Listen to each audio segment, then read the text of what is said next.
CARE program. CARE stands for Coping with and Responding to Emotions.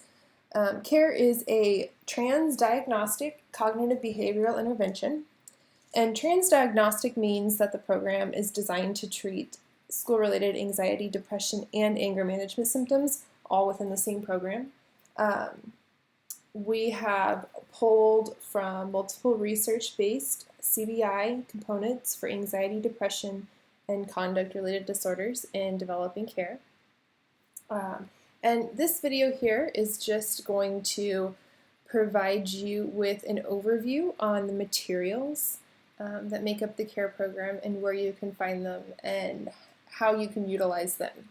So we have all of our materials available online. If you go to www.stoppingstressinschool.com, right up here, it'll take you to our homepage, which looks like this. You are going to want to click on the CARE logo right here on the left side of the screen, and that's going to take you to the CARE homepage. And this is where you're going to be able to find all of the materials that you're going to need to implement the CARE program at your school. And so we're actually going to start by looking at the teacher lesson plans. So if you click right here on teacher lesson plans, it's going to take you to a PDF that's our teacher manual. And this is going to have all the information you need on implementing CARE, how to do it, and all that good stuff. So the first 2 pages just have a little bit of a background on the foundation of the CARE program and how we developed it. Has a little bit of the research behind it. So if you're interested in that, you can find that on those first 2 pages. This next page here, the program overview, is going to just have some basic information on how CARE is set up and how it can be implemented. So CARE lessons, there's 13 of them, and they're designed to take place once a week, to be delivered once a week over the course of 13 consecutive weeks. Each lesson is going to take approximately 30 minutes. And then following each lesson, students are assigned a short homework assignment that are going to cover topics presented in the lesson and really help promote that mastery of that skill. We also have some daily self-monitoring and goal setting that's going to be incorporated into the CARE program. Research has shown that when students self-monitor their goals and visually view their progress, it's going to improve student buy-in and progress. And so during that first lesson of CARE, we're actually going to have students choose a situation at school where they struggle to control and respond to their emotions appropriately. So it could be an area where they get anxious, an area where they get angry, or maybe it makes them really sad. And they're going to daily rank their ability to appropriately react to that specific situation throughout the whole CARE program, with the goal of using the strategies and tools that we teach in CARE to improve student reactions to those situations. And then there's a couple other lessons, I think lesson 4, 6, and 10, where students are going to ask to self-monitor additional aspects of their thoughts and emotions for that week. So because we have this daily self-monitoring, we really recommend that you find 2 or 3 minutes every day. So maybe it's right when students get to school, maybe it's at the end of the day before they go home, maybe it's right before or after lunch, where you're going to have students self-monitor every single day on that day, whether they're coming to see you in the social work office, counselor's office, maybe they're just meeting you in a classroom, maybe you're doing it in their classroom, but kind of set up a daily routine where the students know at this time I go to this place and I do my self-monitoring. It doesn't take very long. Students pick up on how to do it really quickly. But when you make it part of that daily routine, it does make the whole process much easier and more feasible for you, and it really provides a lot of strong reinforcement for students.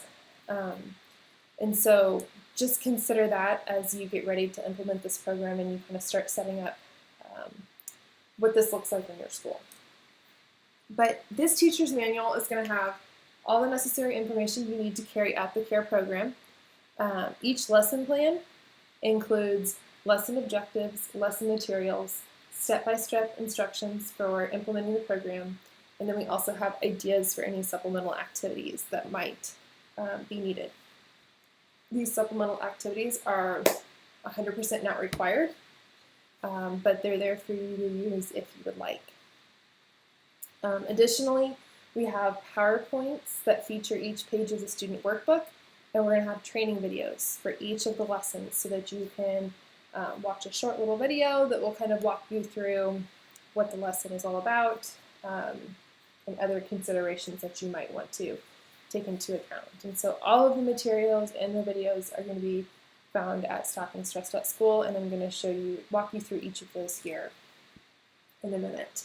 I do want to just briefly show you what a lesson looks like. Like I said, we have a lesson overview, and it's just kind of a quick summary of what to expect. These are the student objectives that the students will see in their workbook, so you have those there. And then you're going to have a section that has materials that are required in that lesson, and then you're going to have optional materials. And it will tell you if there's a worksheet or something like that. It'll tell you what appendix you can find it in. Appendix A is going to have all of the required worksheets and scripts, and anything else required is going to be in Appendix A. Occasionally we might have some extra worksheets as a supplemental activity, and those can all be found in Appendix B. And then as you can see, it's going to step-by-step walk you through how to implement the lesson, with examples and all the information that you will need. And then, like I said, down here at the bottom, we've got some supplemental activities if you would like to use them. So that is what the teacher manual looks like. I'm going to go back here and look at the student workbook next. So this is a student workbook. Each student needs a workbook. They will be writing in their workbook, so it is important for each student to have their own. We start out here at the table of contents, and then each lesson has a introduction page here that has the name of the lesson and has the lesson goals. And then as you can see, we have all of the different parts of the lesson that you can go through. This first lesson has a decent amount of just reading to do, which you can read it aloud to students, or you can have students take turns reading, whatever works best for your students, because it is giving some just kind of background information. Then there's usually an activity or two for students to do where they're going to be writing. And then, down here, there is homework. I mentioned when we talked about the teacher manual that there is a homework assignment after each lesson. It's short. It takes maybe 5 minutes. Probably most of the time it's going to take less. That's going to cover topics presented in that day's lesson. And so the whole point of this is just to really get students thinking again about what you talked about and how they can apply it to their activities in school, how they can use those tools and strategies and that knowledge in school. And so we really highly recommend that you encourage and help students find a way to complete their homework. I know that's not a favorite of most students, but it is important. Now we did include the homework lesson, a page with the homework lesson in the student workbook PDF, just so you had everything in one place. However, we do know that if you're planning on having students take the homework home to do it, you might worry about the student workbook coming back, because sometimes things go home and they get lost or forgotten. And so we actually did include a PDF that just has the homework assignment. So if you're worried about sending the student workbook home, because you're really worried that students might forget it or they might lose it, you could just send home each homework assignment. So you could print out each individual assignment and send it back, and send it home. That is an option for you. So we've just got each homework page in here. There's a couple that are 2 pages, so you might just kind of want to pay attention to that if you do choose to send them home one at a time. But they are all here. So you can use those 2 resources however you think will best work with your students in your school. If you are worried about students not completing the homework assignment and you want to try and find another day for students to do the homework at school, so let's say you decide You're going to do the care lessons every Tuesday, and you just know that they're not going to do the homework assignments, or you go a couple weeks and nobody's bringing homework assignments back. If you wanted to have all the students get together for 5 or 10 minutes, say on Thursday or Friday, just to fill out the homework, that would be fine too. So you can do whatever works best for your school and your situation. The next thing I want to go over is parent information. We do want parents informed on what their students are learning at school. That parent support can really help, and so we do have parent information sheets that can go home after each lesson. So for each parent worksheet, it's got a lesson overview. It has the student objectives that the students saw, and then it has just a brief summary of everything that they did within that lesson. The other thing that we have is we do have a how to support my student this week section over here on the side.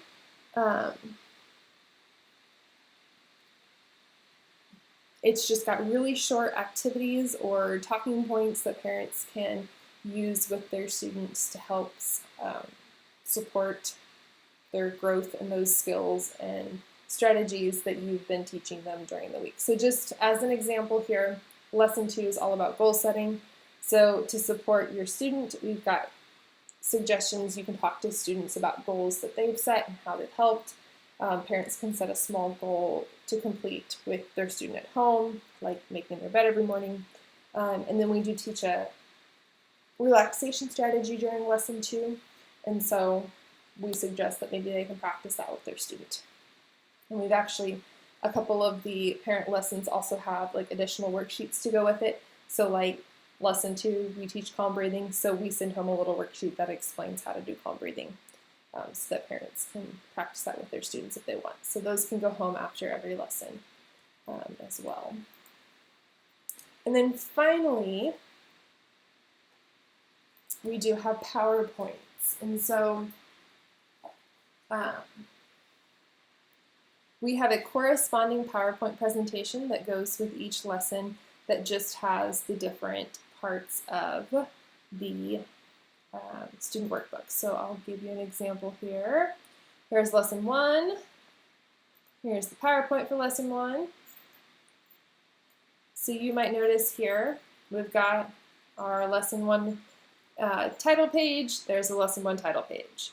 And then each page of the student workbook is represented on a PowerPoint slide. Most of the time it's broken up just so things aren't too small. But so here we've got the welcome, and then as you go through, you can see it literally corresponds with the student workbook. So, like I said, these are optional. You don't have to use the PowerPoints, but you definitely can if you want to. We found it's especially helpful if you have a larger group of students because you can make sure that everyone is looking at the same part at the same time. So, those are there for you to use. We don't have there's not a spot here right now for videos, but there will be a little button that you can click on, it'll probably be right here, for all the training videos. And so you'll be able to watch training videos over each of the lessons there if you want. And the last thing that I wanted to talk about was these lesson checklists. So if you are using, if you are implementing CARE as part of a research project, you may be asked to fill out these treatment fidelity checklists. If you are just using CARE because you think it's a program that might help your students and you found it and you want to use it, that's great. Go for it. If you are working with researchers to implement a research project, they may ask you to fill out these treatment fidelity checklists, and they will send you a copy of this. But these checklists are just to record the different components of the lesson and if you completed them or not. So this is what they look like. You can see we've got the components listed right here, and then we've got a spot for you to check off if you've done it or not. So the first thing is always going to have a thing about materials. So did you have all of the materials ready to be used at the beginning of the lesson? And it'll list them out. If you had them, check it off. And then it will go through and list out the different components of the care lesson. So for example, in the first lesson, the first thing you do on page 3 is you discuss the purpose of care. If you discuss the purpose of care, you get to check it off. Then on page 4, if you review each of the 4 parts of the care lessons, check that off. And so you would go ahead and fill this out as you go through the lesson. And each of these are kind of broken up into an introduction, lesson content, and we've got a wrap-up section. So you're going to fill that out as you go through the lesson. You're going to, for the rater, that will be your name. The date is the date that you taught the lesson. Length of session is just how long it took. So if it took you 27 minutes, write down 27 minutes. And then this is the number of steps completed. So we have how many steps are listed here, and you just count up how many check marks you have and write that right there. We've got a spot for you to record if you used any of the supplemental activities. I'll emphasize again, you definitely do not have to use any supplemental activities. They are optional. But if you do use one, we would just be interested in knowing what one you chose to use. So you can circle either yes or no. If you did use one, we're curious which one, so you can write that down. And then finally, there's a spot for notes. So if there was anything that happened during the lesson that you think that the research team would want to know, or anything that you want to remember, things that worked really well, maybe something didn't work very well, the students didn't understand something, or something just kind of you wanted to know, you would record that right there. That's what those are. Like I said, if you are not doing this as part of a research project, you probably won't have these, but if we have passed this on to you, please fill them out every lesson. Okay. The very last thing I just wanted to point out here, in order, we're looking here at the teacher manual and the student workbook. In order to make this as easy as possible for you, we have organized each of the lessons. You notice here have bold headings. Each bold heading is going to correspond with that page in the student workbook. So you know that when you're looking at this section that says welcome, it's the section that says welcome on the student workbook. Then when the students turn the page, we've got care lessons. You can see right there in the teacher manual, it says care lessons. So we made sure that those correspond and match up to each other so that it makes it easy for you to know what part of the teacher manual is talking about what page of the student workbook. So that is our overview of the materials for the CARE program.